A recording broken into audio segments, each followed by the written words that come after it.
Welcome to Flex Your Future, a TrustInEd original here on CAN TV 21.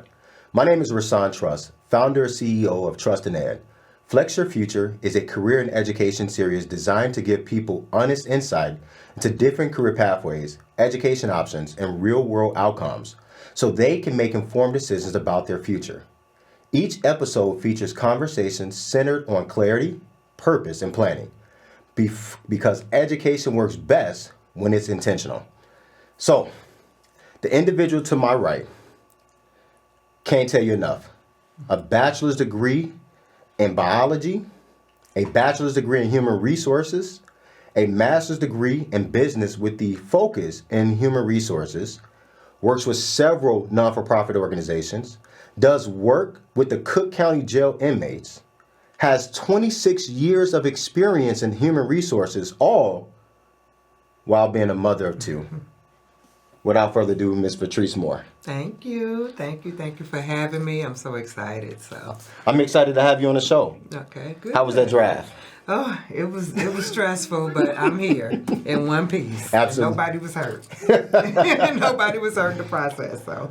Well, I'm so happy to have you on the show. I have so many people that's interested to learn more about human resources. So, tell us a little bit about you and your career. Yeah, so been in human resources for 26 years. January actually made 26 years. And it's an exciting experience for me. I didn't originally decide to go into human resources. Really? It kind of found me. And I just took it and ran with it. Really? Yeah. I can see how that happens. Yeah. I can see that happens. And I think a lot of people are unsure about what they want to do in life. And a lot of times we kind of fall into our career, what you're destined to do. And then we panic, like, wait, what do I do?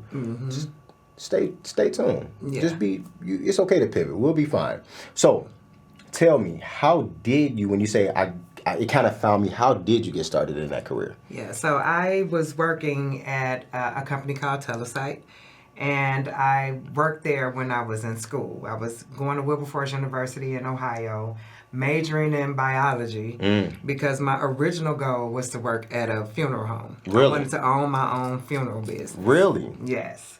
And so I figured, and I've always been a science head, so I've always been at science fairs and all of those things. So I decided, when I finally decided to go away to college, I decided to major in biology so I could have that experience and so forth. And then I realized if I wanted to, I could have just done 2 years in mortuary science, but I didn't. I wanted to have a 4-year degree. And once I finished at Wilberforce, while I was there, I would come home and I was in the seasonal program at Telesite. So every break, every spring break, summer, I would come there and work in the call center. And when I finished at Wilberforce, I started getting promoted at Telesite. Worked in operations, did call center supervisor, and I did a couple of things in recruiting. And they would ask people if they wanted to go to job fairs. I'm like, yeah, I'll go to a job fair. And then I liked it. Really? So the recruiting supervisor at the time ended up getting a new job. And they said, well, you want this job? I said, well, sure, I'll take it. So I started working in recruiting. That was in 2000, January of 2000. I started working in recruiting. I became the recruiting supervisor. How did you like that? It was nice. I like recruiting. I like giving people job opportunities and so forth, but it can get monotonous real quick. Really? And so I like going to job fairs. I liked hiring people, and people would give me referrals, family members and all of that, and just doing that. But I wanted more. I always wanted more. And then that's when I decided to go into management. And the HR manager at the time was leaving. She got another opportunity. And it gave me a chance to be the HR manager. And that just catapulted my HR career right there. So I went back to school and got a degree in human resources so I could have that background. And it just went from there. First of all, wow, right? And that is the typical situation for a lot of adults, right? I started here, I worked here, I end up here, I went back this, I backpedaled, went forward, took a slingshot. Yeah. Had to That's pivot. life. There's nothing That's wrong with life. pivoting. Absolutely. And the key word, fella, everybody that's listening, I want you guys to pay attention to that word, pivot. Don't be afraid to pivot. Yeah. Right? Don't feel like you need to be where you are at that very moment. You are there for a moment. Understand the reason why you're there and be ready to pivot. So you were saying how you went and got a bachelor's degree in biology. First of all, I got to take a step back for a second. I got to have you come talk to my science kids. I know my science kids watching this, right? 8th grade science. You guys are watching. Yeah. This is who we're going to talk to. So you got a bachelor's degree in biology, and then you end up getting your bachelor's degree in business. So typically, or in human resources. For an individual that knows that they want to go into human resources, what are the credentials that people are looking for? You should have at least a bachelor's in human resources. Or some people even have bachelor's in psychology. Because Really? when you think about psychology, that is the human experience, right? And so if you have that bachelor's, that gets you started, but you definitely need the experience too. So my suggestion to people is to look for internships and so forth while they're in school. You could look for an internship over the summer to work in some HR offices and so forth. That gets you that little bit of experience. Because oftentimes, at entry level, you need 5 to 7 years experience plus the bachelor's. And if you're coming straight out of school, if you have not been working with another company, it's very hard to get into that field. So if I knew, I lucked up because I just so happened to be doing human resources and then kind of went back. So that was lucky for me. But so many people, even when they apply with me now, I have to look to see if they have that experience. And if they don't have the experience, it's very difficult to get them into that field because it's more than just book work. You have to be well-rounded to be able to handle the things that come up in human resources. So if someone graduated with a bachelor's degree in psychology and human resources, what would you recommend those steps because they need the experience, right? Yes. Are we looking at intern? What exactly? Yeah, internships are good. They are very good. And there are some companies, even my company, we offer paid internships every summer. Paid internships. It doesn't have to be paid because experience is experience, whether it's paid or not. But if you can find a company that offers paid internships in human resources, that's golden. That's golden. So I want people to realize also, when we talk about getting into this career, and she mentioned networking, right? That you have to be able to network. You can't curse out everybody. No. All right? Let me tell you, I'm talking to you. You can't curse out everybody. No. You may need them. Okay? All right? Okay? Let's make sure that we are aware of that. Okay? Yeah. Who you took my parking spot? That was, yeah. All right. So for you working in an industry, what is that day-to-day look like for you for human resource? Now there's several positions that are human resource. Can you kind of talk about those things? But I don't want to get off topic. I want to stay with that. And if you want to expand, great. But what does that day-to-day work look like for you? Day-to-day, it could be anything. I tell people all the time, I used to say, oh, I've seen it all. I've heard it all. No, I haven't because I can go to work and something way left will happen. But day-to-day, especially when you're in the office, people come and they need different things. It may be payroll related. It may be benefit related. It may be I have, something's going on with my check, payroll, or I'm trying to buy a house and I need you to have my employment verified. Those sorts of things. Something's going on in the plant. I'm not getting along with the coworker. I work in a union environment, so it may be something labor related. So there can be a lot of different things that can transpire on a day-to-day basis. I can write down what I'm going to do every morning. I'm going to do this list of things. I may or may not get to that list of things. Right. And it's okay. I tell my staff, hey, just try to finish out your week so you can finish out your month. Do your very best not to keep carrying things over from day to day, week to week. At the end of the month, you should be done with everything that you aspire to do for that month, right? And so, but don't beat yourself up about it because human is in our title. So we have to deal with humans on a day-to-day basis, and they have needs. Sometimes it's not something that you can plan out to take care of. Do you get annoyed when you get those emails that's already in on the bulletin like, hey, where do I find X, Y, and Z? And do you? I don't get annoyed. Do you say check the Of bulletin, or course do you not. reply? You Of reply. Of course not. I call my HR manager for everything. Of course not. Where is the creamer? I think it's easy for people to just say, let me call VaTrice because I know she could tell me like right now and I don't have to research it. Oftentimes, it depends. I might push them back like, hey, go read the communication board because it is there.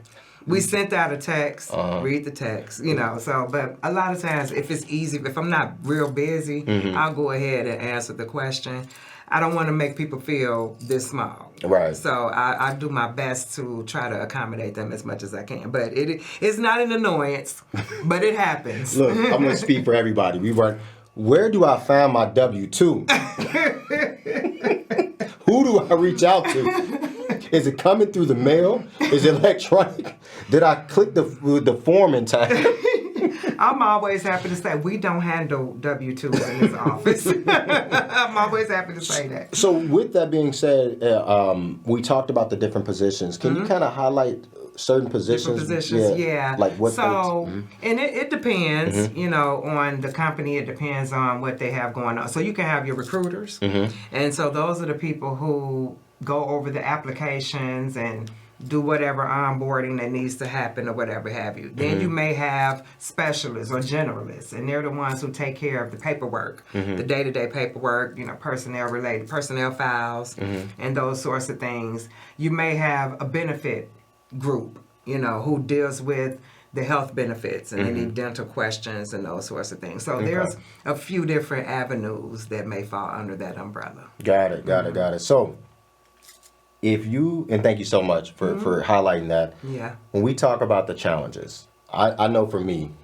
as a teacher, and I'm going to say it right now on this live, you kids no, I'm joking. Y'all amazing.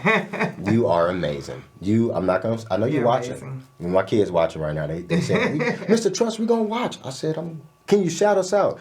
You don't want me to shout you out. I think you already did. I hear you. But can you talk to us about the different challenges that individuals face within that industry? Oh, yeah. I think, again, some people are not people. They're not a people person. And if you're not a people person, this is not your field. You can't do it. Again, I mentioned earlier, human is in your title. So you have to be able to deal with humans and everything that comes along with that. And so you have to know how to talk to people, even if they're coming at you from the left. You have to remain calm and all of that. I tell people all the time, lucky for you, I don't match energy. I got to stop for a second. Did you notice how she paused? And she had a moment where she was like, even if those people, she just dealt with it. She dealt with it. Yeah. Like she had to, woosah. See, HR managers, they be getting mad, huh? I've seen some things. I didn't want to stop you from what you were saying. I just wanted to highlight the body language for the people to know. Yeah, people get annoyed. But go ahead. It can go there because just imagine. Here's the thing. I've spent a lot of time in this field trying to change the trajectory of how people feel about human resources. There are some people, as an employee, there are some people, they only go to human resources when it's catastrophic. They feel like it's this dark hole you go into to get fired. That is not the case. And so I've spent a lot of time trying to change that thought process. I love how you just opened up there and talked about that. Yeah. I think the world loves that part. Because anytime I get an email or a phone call from human resources, I get scared too. I know. I get scared too. Like, what? Hey, I'm checking around first. Hey, did y'all turn in that paperwork? Oh, okay. Did we send an email? All right, cool. All right, I feel a little confident now going into human resources. How may I help you? And that's not to say, because there are some companies that have some rough human resources representatives. I'm not one of them. I'm not rough. But it's like, again, the title, resources, is in my title. So people have to come to me for resources. They have to ask questions. They have to do things. But imagine there's sometimes, for example, if someone's check is short, they're already on about a 9.5.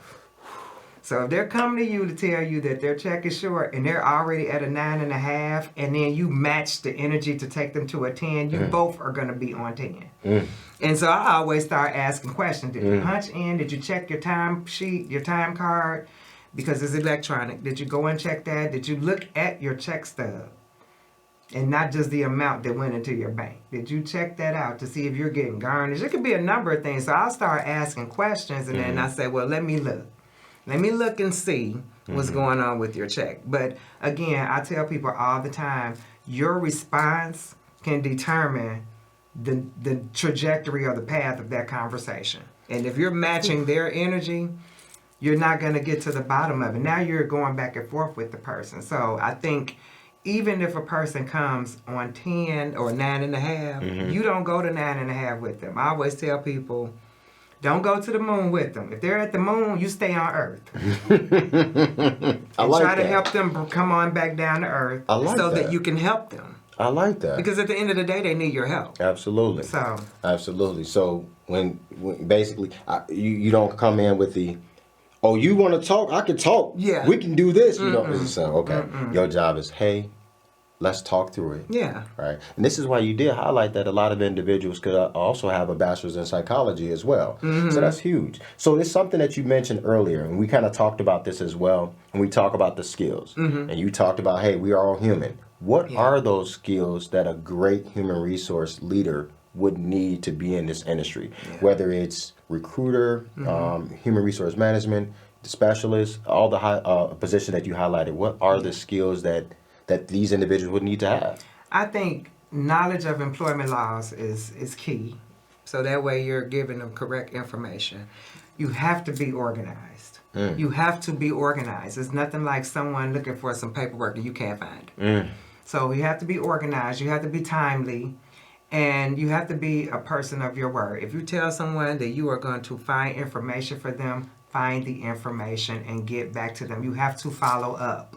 You have to follow up, because each time you don't do that, your trust is getting just taken away. They're not going to trust you. And they won't say, VaTrice gave me the wrong information. They'll say human resources. They label the whole department. Say everybody. Nobody knows it. So the entire human resource, HR. You heard what happened in HR? HR didn't pay me. Yes. But I think just knowing the information, you cannot give a person the wrong information, because that will kill your credibility. So you have to be credible.